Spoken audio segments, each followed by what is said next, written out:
Father God, we thank the Lord for you have given us good rest last night, and we thank the Lord for the day you have given unto us.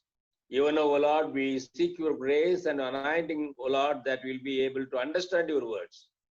Help me to deliver your word with the help of the Holy Spirit, and keep our hearts open and seasoned by your Holy Spirit, that we will understand your instructions. In Jesus' precious name we pray. Amen. So here we are going to see about the life of Saul. और यहाँ पे आज जो है हम Saul के जीवन के बारे में देखते हैं। You can read your Bibles to the book of Acts chapter 8 verses 1 and 2. प्रेरितों के काम 8वां अध्याय उसका 1 और 2। प्रेरितों के काम 8वां अध्याय 1 और 2। You can read even 3 also. और तीसरा वचन भी पढ़ सकते हैं। उस दिन यरूशलेम की पर बड़ा उपद्रव हुआ और प्रेरितों को छोड़ सब के सब यहूदिया सामरिया देश में तितर बितर हो गए।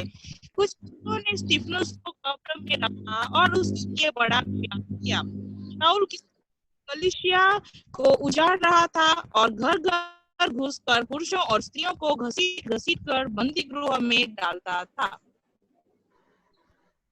So here we see Saul was troubling Christians or afflicting Christians. Again in verse 3, he was destroying the church.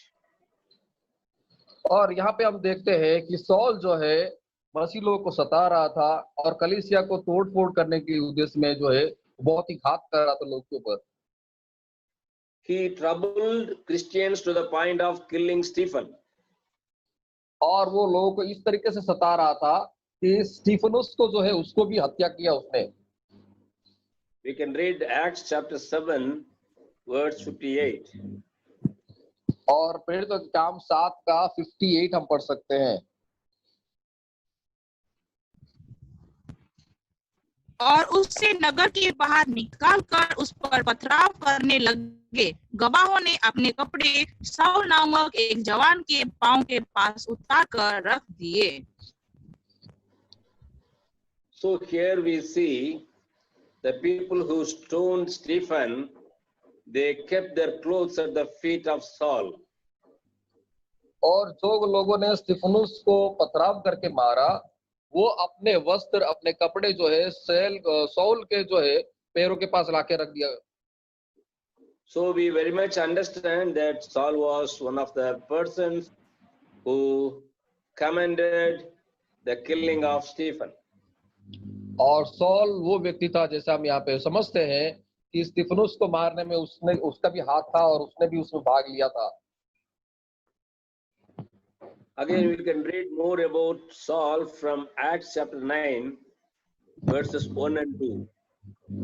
और सौल के बारे में और अधिक हमें जानकारी मिलेगा प्रेरितों के काम 9 अध्याय 1 और 2 में। शाऊल जो अब तक प्रभु के चेलों को धमकाने और घात करने की धुन में था, महायाजक के पास गया और उससे दमिश्क के आराधनालय के नाम पर इस अभिप्राय की चिट्ठियां मांगी कि क्या पुरुष क्या स्त्री जिन्हें वो इस पथ पर आए उन्हें बांधकर यरूशलेम में ले आए। So again it is written from chapter 8, we repeatedly see the name of Saul. Troubling the Christians are one of the key persons who trouble Christians. और 8वां अध्याय में भी फिर से उसको दोहराते हुए रिपीट करते हुए देखते हैं कि किस तरीके से सौल जो है मसीह लोगों को घात कर रहा है, उन्हें जो है नुकसान पहुंचा रहा है। Whenever we see such people like Saul, we think, oh, these people are not chosen by God. और जब कभी हम ऐसे सौल के जैसे व्यक्ति को देखते हैं तो हम सोचते हैं ये लोग तो प्रभु के लिए चुने गए नहीं हैं। Because he was absolutely an enemy of Christians. और वो पूरी रीति से जो है मसीह के विरोध में था, ऐसा व्यक्ति था वो। But the things happened really make us understand the great plan of our Lord and Savior Jesus Christ. लेकिन जो वहां पे बहुत बड़ी घटना वहां पे हुआ, परिवर्तन हुआ, वहां पे इस बात को हम देखते हैं कि परमेश्वर की महायोजना जो है कितना वहां पे प्रभाव से कार्य करता है। So from verse 3 to 5, we understand Lord Jesus Christ encountered Saul and spoke to him. और प्रेरितों के काम 9 का 3 से 5 हम देखते हैं किस तरीके से परमेश्वर प्रभु यीशु मसीह और सौल का जो है आमना सामना वहां पे होता है। So one of you can read verses from 3 to 5.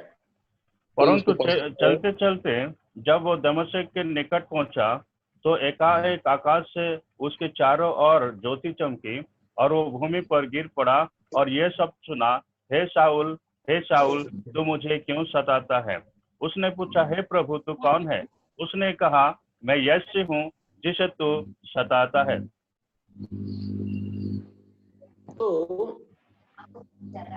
here Lord Jesus Christ appeared to him in the form of light, again the light which made Saul blind. और यहाँ पे प्रभु यीशु मसीह एक ज्योति, एक महाज्योति के रूप में सौल को दर्शन देते हैं और उस ज्योति के दर्शन पाने के द्वारा वो पूरी तरीके से अंधा हो जाता है। We know well Lord Jesus Christ is light, but in the case of Saul, he was a burning light which caused blindness to Saul. अब अच्छी तरह से जानते हैं प्रभु यीशु मसीह जगत का ज्योति है, वो महाज्योति है, और यहाँ पे हम देखते हैं वो एक जलता हुआ ज्योति जो सौल को दिखाई दिया, साउल को, और वो उस तरीके से अंधा भी हो गया। उसके बाद He fell down, he became blind, and he was supported to be taken to a shelter. और वो गिर गया, वो अंधा हो गया, देख नहीं पाया, और दूसरों को द्वारा सहारा पाते हुए दूसरे शहर में, अपने शहर में वो पहुंचा जहाँ शरण लिया उसने। So now he was staying in the place called Damascus. और वो एक जगह में रह रहा था जिस जगह का नाम है Damascus. Actually, he wanted to arrest the people from Damascus, and he wanted to take them to Jerusalem. But here he himself was arrested by Lord Jesus Christ for 3 days. और वो दमस्कस में जाके लोगों को गिरफ्तार करके यरूशलेम में लेके जाके उनको सताने का जो योजना था, लेकिन प्रभु यीशु मसीह ने उसको गिरफ्तार करके दमस्कस में लेके चले गए। So let us not worry about our enemies when तो they जब plan कभी हम जो something. है हमारे this विरोधी Lord जो Jesus will ऐसे never होते हैं तो उससे हमें घबराने की जरूरत नहीं है, उसके लिए हमें चिंता करने की जरूरत नहीं है। So what we see here is something very interesting. Saul wanted to arrest Christians, whereas he himself was arrested for 3 days by Lord Jesus Christ. और यहाँ पे हम देखते बहुत ही एक रुचि जो है, बहुत ही एक इंटरेस्टिंग घटना को देखते हैं हम। सौल जो है लोगों को गिरफ्तार करना चाहता था, लेकिन प्रभु यीशु मसीह ने सौल को गिरफ्तार कर दिया और 3 दिन तक जो है उसको पकड़ के रखा। Again, the punishment was so severe that he became blind. और उसका जो दंड था, जो सजा था, बहुत ही भयानक था, उसको पूरी तरीके से अंधा कर दिया था। So afterwards, Saul, he fasted for 3 days and he started praying. और उसके बाद जो है सौल उपवास करके लगातार प्रार्थना में समय बिताया। And God gave vision to Saul, also one brother by name Ananias. और सौल को प्रभु ने एक दर्शन दिया, साथ ही साथ हननिया जो था उनको भी एक दर्शन दिया। You can read verses from 9 to 12. 9 to और 12. 9 से 12 तक आप इस विषय को पढ़ सकते हैं। प्रेरित 9 से 12। वह 3 दिन तक देख न सका और न खाया और न पिया। दमिश्क में हनन्याह नामक एक चेला था। उसने प्रभु ने दर्शन में कहा, हे हनन्याह। उसने कहा, हाँ प्रभु।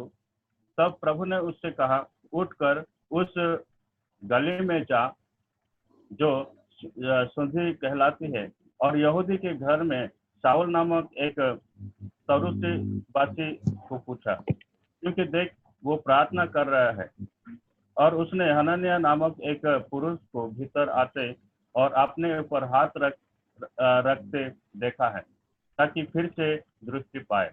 हनन्याह ने उत्तर दिया, हे प्रभु, मैंने इस मनुष्य के विषय में बहुत से सुना है कि इसने यरूशलेम में तेरे पवित्र लोगों के साथ बड़ी बड़ी जो है बुराई की है, और यहाँ भी इसको प्रधान याजक की ओर से अधिकार मिला है कि जो लोग तेरा नाम लेते हैं उन सब को वो बांध ले। परंतु प्रभु ने उससे कहा, तू चला जा, क्योंकि वो तो अन्य जातियों और राजाओं और इस्राएलियों के सामने मेरा नाम प्रकट करने के लिए मेरा चुना हुआ पात्र है। Okay. So here we understand Lord gave vision to Ananias and Saul simultaneously. और यहाँ पे हम देखते हैं, समझते हैं, प्रभु परमेश्वर ने सौल को और हनन्याह को एक ही समय में दर्शन देता है। Now Ananias was just explaining, Lord, you know well, he was troubling all Christians. How can I go and pray for him?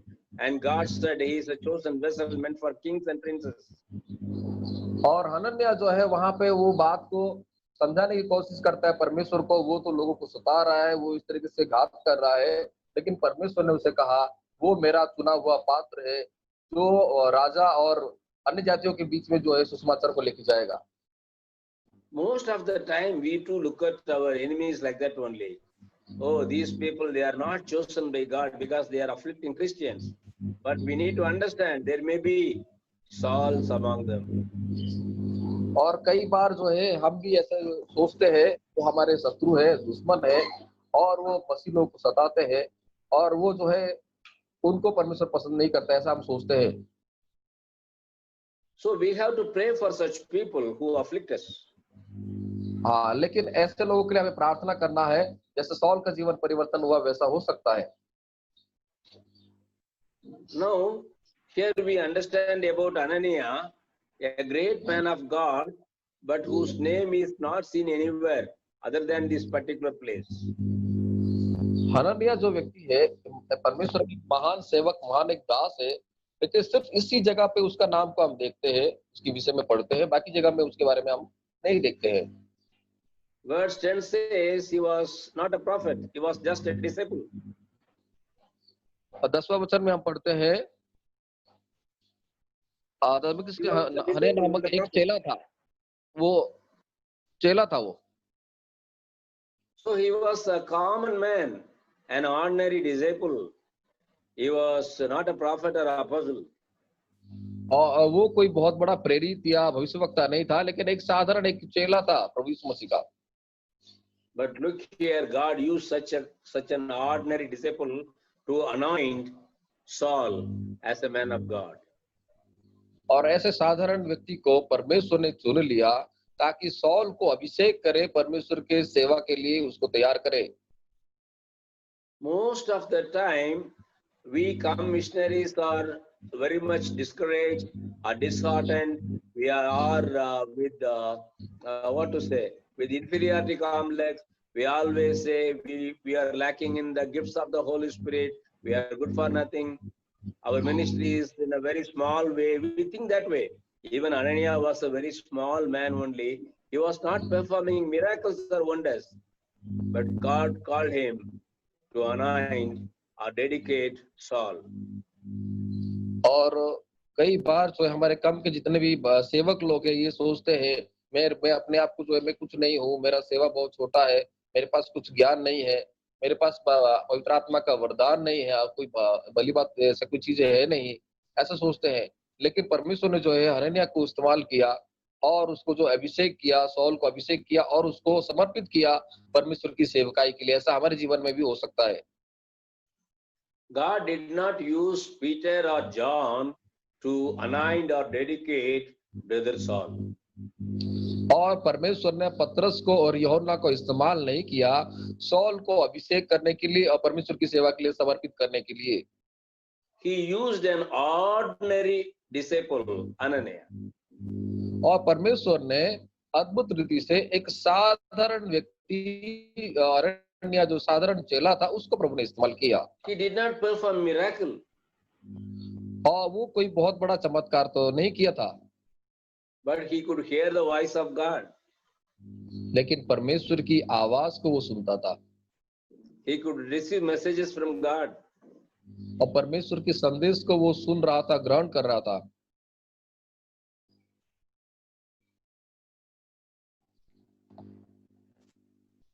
How about our life today? तो आज हमारा जीवन कैसा है? Are we receiving messages from God?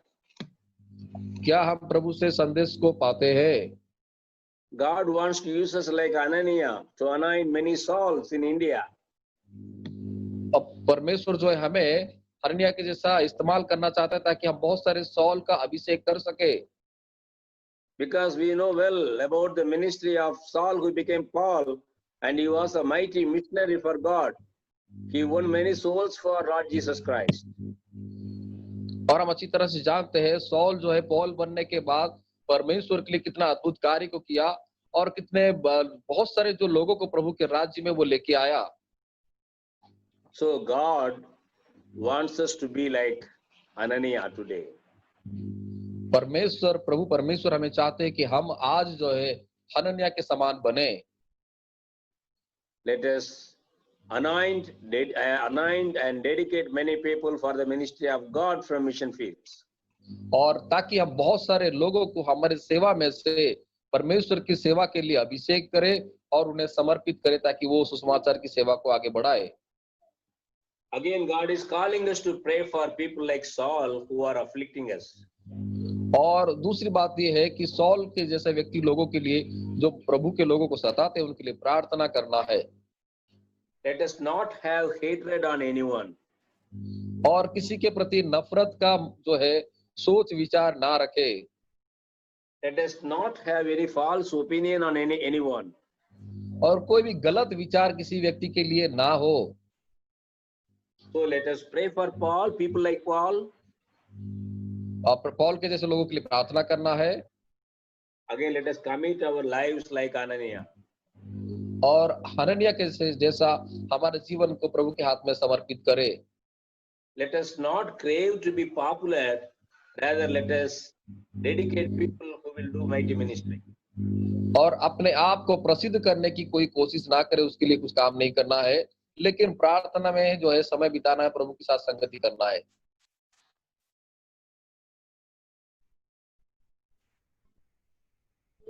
May God bless us all through this message. परमेश्वर इस संदेश के द्वारा सभी को बहुतायत से आशीष से भर दे।